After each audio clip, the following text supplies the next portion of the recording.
Hello everyone, my name is Dusk and welcome to another episode of Shokz Video Guide. In this guide, Shokz will be playing against EGDeMuslim. He's currently a rank 5 Terran Grandmaster player with 941 points, 189 wins, and 53 losses. I think before, about a week ago, he was rank 1 Grandmaster, so he's a very, very good Terran player. Alright guys, Shokz will be spawning as the blue Terran in the top position. His opponent is EGDeMuslim, spawning as the red Terran in the bottom position, and the map is Cloud Kingdom. And now, Terran vs. Terran Cloud Kingdom is very, very dependent on who has these Zelnak towers and whose siege tanks are sieged up on the high ground. So in addition to having a good economy, having a good army, and having good technology and upgrades, position is also one of the more important factors in a Terran vs. Terran.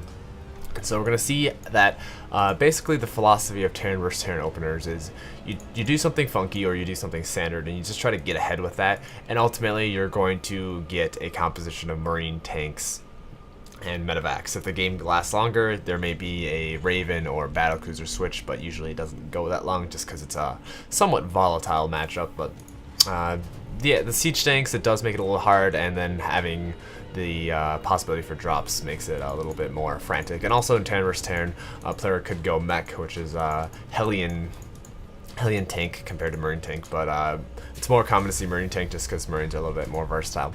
And so the opener Shokz is going to do is going to be a very Banshee centric Terran 1-on-1 opener, and I did do a guide about this, so feel free to check that out. But basically we're going to get out an extremely fast Banshee, and then we're going to expand and get the standard composition after that. And so the extremely fast Banshee, it gives us a few things. First of all, we're going to go into the opponent's base, see what they have, we're going to kill a few workers, and then we're going to see what their tech is, what their production is. We're basically just going to see everything. And so I like the opener. The only problem with it is that it's extremely weak to any early game cheeses, and I know that some Terrans do like to do it, but generally at higher levels of play, most Terrans just like to do the common macro game. And so the build order is going to be 10 depot, 11 gas, 12 racks, factory immediately after barracks is done, and then starport immediately after factory is done. And then depending on if Shokz wants to get a really fast Banshee, he could get a tech lab on the factory and swap it with the starport. So the build that EGDeMuslim is doing is it's a fairly standard opener as well. He's going to get his barracks at 12, probably get his, I think that gas was, I think it was a later gas, I think it was like 14 or 15. Anyway though, he's gonna, what this allows him to do is get his factory up slightly faster while still getting an expansion. And so it's just one of those more hybrid builds that I'm not too familiar with. I know that Shokz and I mostly do 1-on-1 openers and then expand immediately after you get out that Banshee. I really like that build a lot. Anyway, obviously Marines here. Shokz could stand to move the Marine to low ground, doesn't matter too much at this point. If he did, he might get it caught by these two Marines. That's why some players don't like to, some players do. But the advantage of moving your Marine onto the low ground, obviously, is to prevent scouting, and so they don't know if Shokz did a 1-rack expand or not. As you can see, Shokz actually made the tech lab with the barracks after making his first Marine, and then he's going to build a starport immediately on it. So at 5 minutes, the starport is going to finish, and he's going to be able to make a Banshee. He's not getting cloak with this build, that's important. If you get cloak, you're going to have to get your second gas. It's going to severely delay your command center, and you're going to need to get a lot of kills with that Banshee in order to make it successful. And so see EGDeMuslim, right now he's patrolling his Marines on the side. This is just so he hasn't scouted Shokz at all, and in Terran vs. Terran you really can't scout each other too much after the first Marines out, just because, you know, SCV is not really too good against getting past Marines if your opponent micros correctly, which at this level everyone does. And so he's just, you know, countering everything that could be a possibility, and this is Reapers at this point. And then having the control of the Zelnak towers basically just says that, oh, I'm going to see stuff come to the front. If it's Reapers, I'll see it to the side, so I'm covered on all bases. And so the only thing he has to worry about at this point is a straight up frontal assault with Hellions or something, or a Banshee, which Shokz is making right now. And so as you can see, Shokz is a little bit supply locked at this point, but he's just pumping out Marines from his reactored barracks, and you get this reactor after you start your Banshee, so you're not gas locked for the Banshee.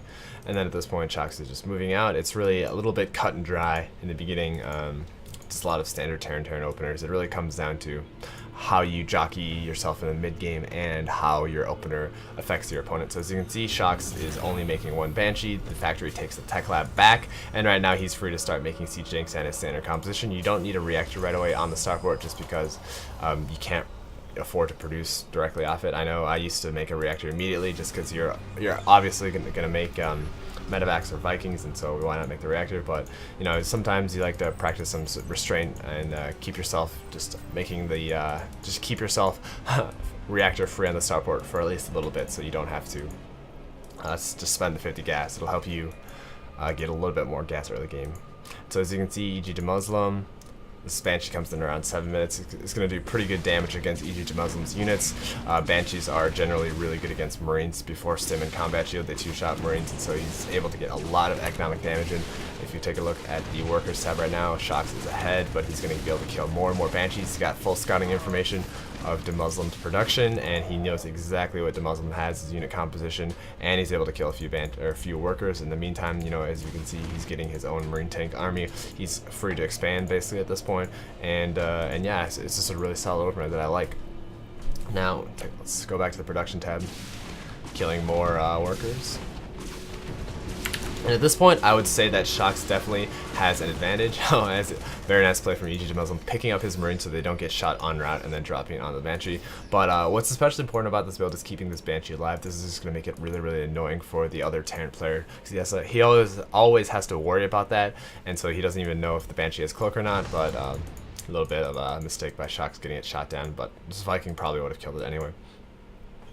Finally, we see the Marine tank army coming down from Shokz. Shokz taking his expansion, and I would say that he's got a pretty hefty lead. A 10 supply lead this early on in the game is pretty significant. He's adding on additional Raxes, and when you add on additional Raxes, always make sure to get one tech lab on a Rax and a reactor on the other Rax, and then research all your stim and combat upgrades on the on one of the tech labs, just so you're not wasting any tech labs, because you really don't want to make Marauders in this matchup, and so it's really useless to get a tech lab on the barracks if you're not going to use it. As you can see, Shokz is coming up, and because he had such a good advantage that with the Banshee, he's going to apply a little bit of pressure. But the thing is, if Shokz loses this army, he gives away all map control to EGDeMuslim. EGDeMuslim is forced to pull away all workers, and with these workers, Shokz is definitely going to lose that battle. But right now, Shokz comes back, and Shokz actually spent a little bit too much money in getting these Vikings. It really isn't helping him too much. And at this point, I think Shokz actually loses this battle. Very, very close though.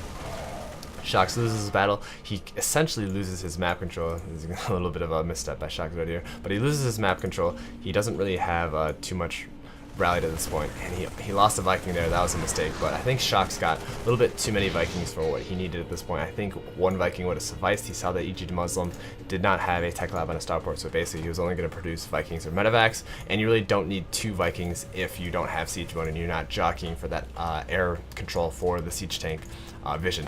And so Shokz likes to do this push earlier on in the game, where with about 2 siege tanks and whatever Marines he has, and he does it without siege mode. And it's important to do it without siege mode, just because you're gonna get your siege tanks out faster. You don't have to spend your gas on siege mode. Plus, siege tanks without siege tanks on unsiege mode attack they attack pretty fast and so they actually do a significant amount of damage. And what that allows you to do is basically they're good units all around. They do pretty good damage, and so you can go ahead and push with them. You don't necessarily have to wait for siege mode. When you get siege mode, it basically solidifies your position as the attacker, and it becomes a lot more iffy on. It basically gives the opponent a lot more time to react. And so at this point, we see that Shokz is basically jockeying for position. It's especially important at around the 10 to 12 minute mark, assuming moderate harassment has started, that you really want to control the middle of the map, especially on maps like Cloud Kingdom, where there's basically 2 main entrances, and one of them allows you to get your third. That's why we see Shokz moves his Marine right here. And then at this point, he should also be wary of stim drops. And I think EGDeMuslim is doing the same thing. Yeah, he's researching both upgrades from one of his tech labs, and so that's going to finish at around 12 to 13 minutes. And at that point, Shokz really should be leaving at least a few Marines here, or at least a Viking in this dead space, or a Viking in this dead space, just to make sure that he doesn't get dropped. Because if you're going to go try to defend your third, that Shokz definitely has, and then they go drop your main, it's going to be a really, really far walk back, and it's going to just do a lot of damage, which is why we see Shokz leaving the siege tank here. Now, I would like to see siege tank basically closer away from the edge, just because, you know, when they're going to drop you, they're going to try to drop at the edge, and so putting your siege tank there makes it a little bit more vulnerable. As you can see, EGDeMuslim starting to drop already, and in Terran vs Terran, it really comes down to, can you multitask better than the Terran player when you get to this Marine medevac siege tank metagame right here. And so you're going to try to drop as much as possible while preserving the preserving your medevacs. And so just be as annoying as possible. Tax your opponent's APM. You know, drop here. You don't have to commit to any of them, and in the meantime, while he's distracted, you could even drop on a siege tanks if his marines are out of position, make the siege tanks kill themselves, or even move your units a little bit closer, and that'll help you get out of position, pick off any stray medevacs that are used there for vision. As you can see, EGDeMuslim is certainly behind in the supply. There's no question about that. However, he has his double eBay, so he's getting his upgrades a little bit faster than Shokz. Shokz right now only has one eBay.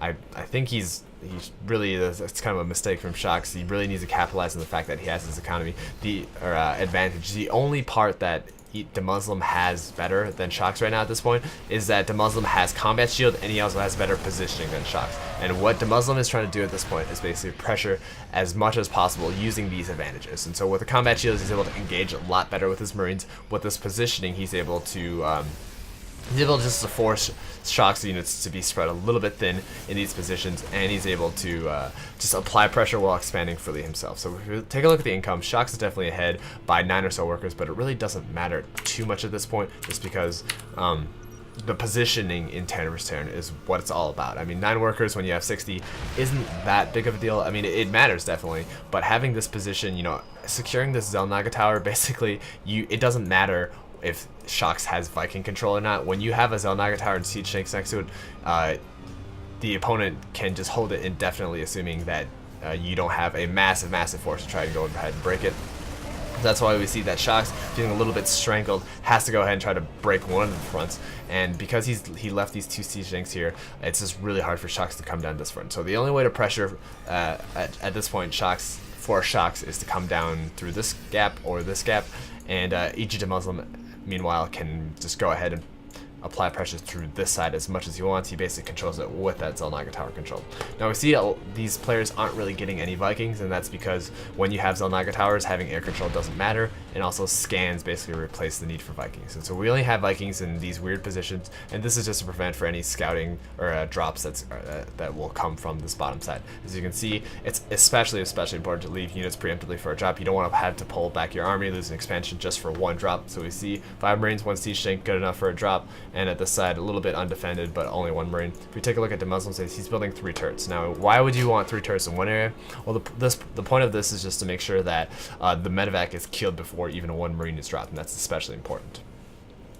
As you can see, all these players are just jockeying or putting up preemptive missile turrets. This is so important. Just Terran vs. Terran drops are just especially crucial. Right now, as you can see, Shokz tried to break through this bottom side, and he was fairly successful. I think Shokz has vision of this top area. Well, we'll see what happens.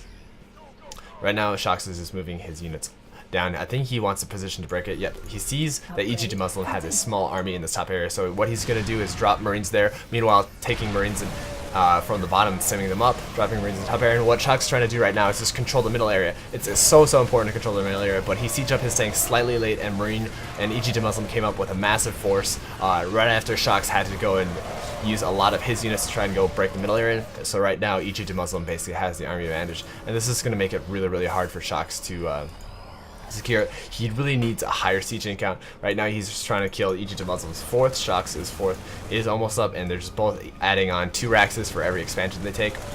But with this high Marine count, and the fact that Shokz, a little bit of a mistake here from Shokz not stimming his Marine, with this high Marine count and medevac count, he's able to just basically plow through everything Shokz has, and Shokz just never was able to get a good foothold in the middle area. Now, because Shokz at that one point used a significant amount of units to try to break this contain right here, he wasn't able to defend the backlash from the units coming from this side, and so right now Shokz is he's at a massive deficit for units.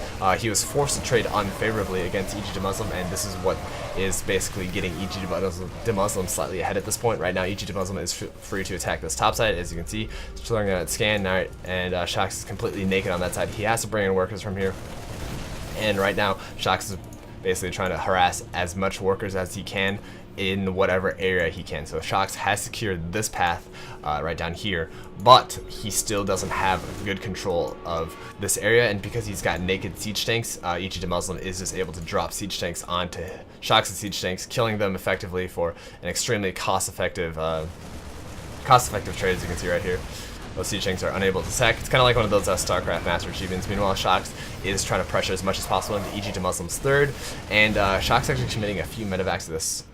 Losing this medevac, especially to that turret, the only full medevac, was an especially big blow. And having lost 4 medevacs there, that's a massive chunk of Shokz's medevac count. And so he lost all his vision in here, or all his map control in here. EGDeMuslim still has the map control. I would like to see EGDeMuslim actually leave 1 Marine here, just so you can see what Shokz is diverting to. And at this point, Shokz's army is severely outnumbered. He really needs to take his 4th, but EGDeMuslim is going to have none of that. That 4th dies almost immediately. And then at this point, EGDeMuslim is just capitalizing on the fact that he's got a much greater army. Shokz right now, slightly out of position, so he's just going to go for a base trade. And we're going to speed this up a little bit. Shokz going for his base trade. And it's probably not going to work out too well for him. They're kind of close, but EGDeMuslim has the better army and the more upgraded units compared to Shokz. And so at this point, nice positioning from EGDeMuslim. Basically squashes Shokz's counterattack, and EGDeMuslim takes this game. And so let's go over a little bit about how TVT works out. In the beginning, you want to get your advantage by doing some weird opener and then transitioning into a macro Marine tank style. When you go Marine tanks, it's really hard for your opponent to attack without anything but like a mass buttload of Banshees or something weird. So Marine tank, medevac, the standard solid style that I want you guys to all do, and how you get there safely is by either harassing them or just doing a really safe build. We're going to show you a few Terran vs Terran builds. They're all basically a 1-1-1 variation or a one racks expand, and it just comes down to how your opponent plays and how you play. But anyway, we use that to get advantage early on.